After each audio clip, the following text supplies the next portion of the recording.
of course, Mr Deputy Speaker, it's difficult to provide a complete analysis given that the protocol hasn't been fully implemented. Therefore, when grace periods and mitigations come to an end, things are likely to get much worse. It's clear that during 2021, many local businesses and indeed consumers have experienced a range of issues as a result of new requirements for sourcing goods in Great Britain.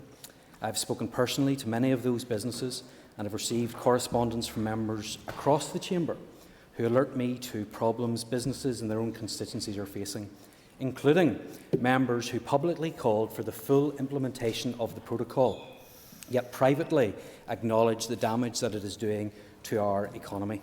In respect of costs, Dr Esmond Birney, an economist appointed to the Northern Ireland Fiscal Council by Finance Minister Conor Murphy after agreement of the Executive, reports that frictions on our trade with GB could cost the Northern Ireland economy in the region of £900 million.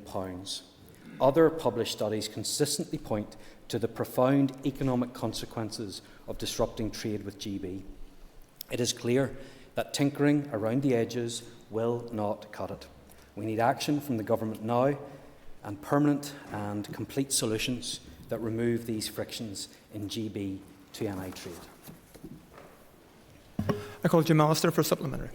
So, the crippling costs of approaching £1 billion a year to our economy is really unsustainable, I suspect. Back on the 13th of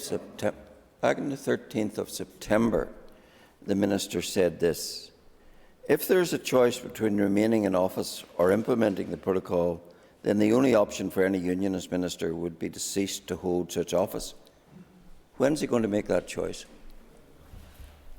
Well, Mr Deputy Speaker, I'm certainly not implementing the protocol, and I agree with the point that the member has raised. It's £900 million of a cost to our economy. But we have to remember that this is all taking place when we have extensive grace periods and mitigations in place.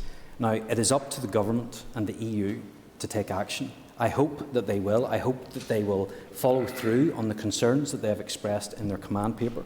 We haven't seen that progress being made, but that progress needs to be made and action needs to be taken. The Minister clarify, was the gripping question one with other questions?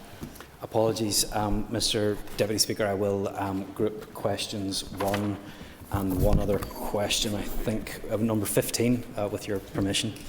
If it's not. Okay. I call Christopher Stelford. The Minister for the grouping, for it brings me from the bottom of the list to the top. The Minister has detailed